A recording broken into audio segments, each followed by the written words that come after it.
जाता है।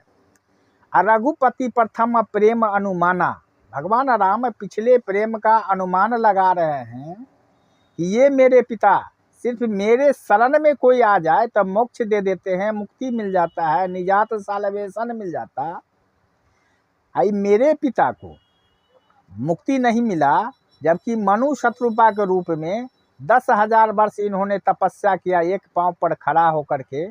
तब हमने इनको एक संकल्प रूप में इनसे पूछा कि आप अपनी कामना बताएं खुश होकर के, तो इन्होंने बोला कि बस आप मेरे गोद में पुत्र बनकर आ जाएं। तो इनकी तपस्या के फल में हम पुत्र बन के आए, पिछले प्रेम का अनुमान लगाए। फिर उसके बाद जब इनका पुत्र बन के आए राम रूप में, हमसे इतना प्यार इनका कि हमारा प्यार बिछोने हुआ, ये शरीर पर त्याग कर दिए। ये हमको इतना प्यार किए, फिर भी ये प्रेत योनि में भटक रहे हैं। तो भगवान राम को दया आता है, वो पिताजी का पिछले प्रेम का अनुमान लगाते हुए वो अपना ज्ञान का उपदेश कर रहे हैं। रघुपति प्रथम प्रेम अनुमाना चित्तई पिताई दिन्हु दीर्घ ज्ञाना, पिताजी को दीर्घ ज्ञान दे रहे हैं कि हे पिता, आप जो मुझे देख रहे हैं ये शरीर, मैं ये हूँ नहीं, मेरा तो विराट स्वरूप है। मैं मरता जन्मता नहीं हूँ, मैं आता जाता नहीं हूँ, मैं अविनाशी स्वरूप हूँ।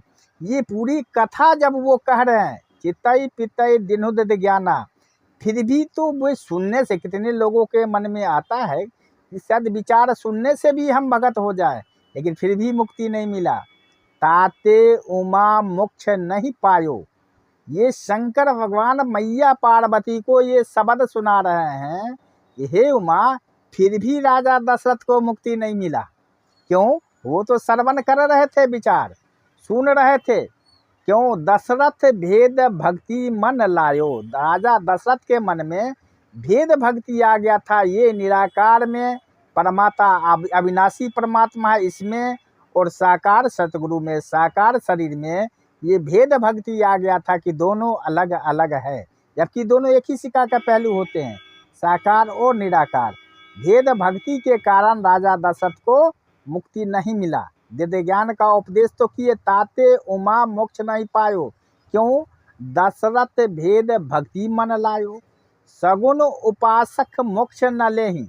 लोग कहते हैं हम साकार ब्रह्म को मानते हैं, ये तो सगुन उपासक थे। दुनिया तो साकार ब्रह्म को मानता नहीं मानता, उसकी चर्चा मैं बाद में करूंगा।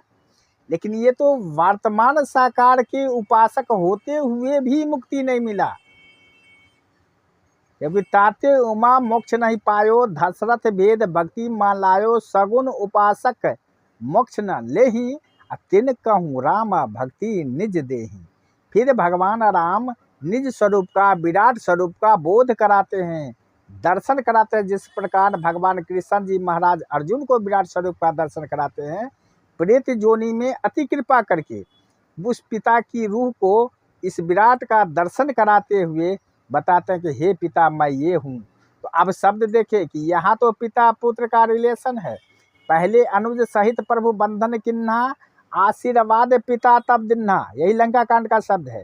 ये पिताजी आशीर्वाद दे रहे हैं पुत्र को, लेकिन अब मामला पलट गया, अब वो पुत्र का रिलेशन चला गया।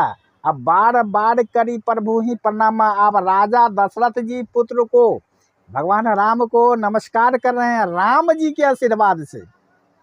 अब दशरथ हर्षि गयो सुरधामा, फिर राजा दशरथ जी को मोक्ष मिल रहा है, मुक्ति मिल रहा है। हमारे मन में भ्रम हो गया है कि हम वर्तमान में हम अभी साकार को मानते हैं। पहले साकार और निराकार और आकार में हम फर्क समझ ले। साकार किसे कहते हैं, निराकार किसे कहते हैं, आकार किसे कहते हैं। एक तो ये शरीर साकार हुआ, हम आपके पास बैठे हैं, आपसे बातें कर रहे हैं, ये साकार शरीर हुआ। इसके अंदर जो बसने वाला रूह है ये निराकार स्वरूप है, निराकार का अंश है, इसे देखता नहीं कोई। ये एक अद्भुत शक्ति है जिसके द्वारा ये शरीर संचालित होता है, ये निराकार स्वरूप है। इसका कोई वीडियो कैमरा नहीं बनेगा, इसका कोई मूर्ति फोटो नहीं बनेगा।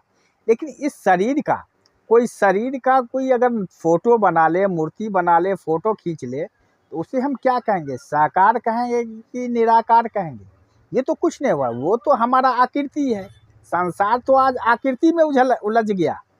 सिर्फ आकृति की पूजा वंदना अर्चना में ही अपने जीवन को, मनुष्य तन को बर्बाद कर चुका है। ये ना साकार को जानता है, ना ही ऐसा सतगुरु खोजता है, और ना निराकार को जानता कि दोनों में किसी को नहीं है। ये एक आकार बना करके आकृति की पूजा वंदना में अपने जीवन को बर्बाद कर लिया है, और ऐसे ही करते चला जाता है। किसी से सुना और उसी को भगवान मान लिया। वो भगवान है भी ना भी। हम 2 रुपये की बर्तन खरीदते हैं तो बहुत ठोक बजा के खरीदते हैं, जबकि लिखा हुआ है कि परमात्मा अविनाशी है, परमात्मा बहुत ही सूक्ष्म है, परमात्मा सर्वव्यापी है, परमात्मा अजर है, जड़ता नहीं। परमात्मा जब अजर है, जड़ता नहीं, और जो जड़ गया वो परमात्मा नहीं है।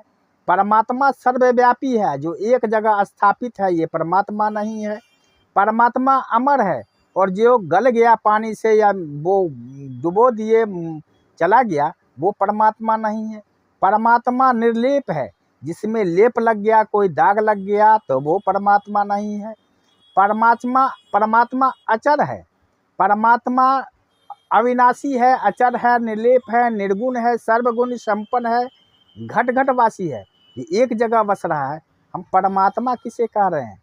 लोगों ने कहा, हमने सुना, हम पढ़े लिखे विद्वान बनते हैं, लेकिन परमात्मा हम किसी को मान लेते हैं। इसीलिए किसी कवि को कहना पड़ा कि मन के मते न चलिए, मन के मते अनेक, मन के मारे मर गए पंडित मौला शेख। बड़े बड़े पंडित मौला शेख सभी मन के मारे मर गए, और आज यही हो रहा है दुर्दशा इस जीवन का कि हम मनुष्य तन बड़े भाग से, कहा बड़े भाग ये मनुष्य का तन मिला है, और परमात्मा की अति कृपा असीम होता है तो मुझे ये शरीर मिला, और हम इस शरीर को किसी के द्वारा, कान में कानाफूसी के द्वारा, मन में भ्रम डालने के द्वारा हम जाति में, धर्म में, भाषा में, स्टेट में बट गए हैं। आपसी प्यार चला गया, हम अपना अपना धर्म, एक संप्रदाय को धर्म बना लिए, जबकि हम ये हिंदू हो, सिख हो, ईसाई हो, मुस्लिम हो, बौद्ध हो, पारसी हो, जो भी हो, ये एक संप्रदाय है। ये धर्म इसे नहीं कहा जाता। ऋग्वेद का शब्द है धर्म धार्यते प्रजाः। धर्म धारण करने योग्य चीज है, परमात्मा को ही धर्म कहा गया है। धर्म तो धारण करने योग्य चीज है। धर्म प्यार सिखाता है, धर्म कभी अधर्म नहीं सिखाता, धर्म कभी तोड़ने का नहीं सिखाता, धर्म हमेशा जोड़ने का सिखाता है। तो मित्रों, मैं फिर पुनः ये करूँगा कि फिर अगले एपिसोड में आपसे इसका विस्तार से चर्चा करूँ। तब तक के लिए नमस्कार।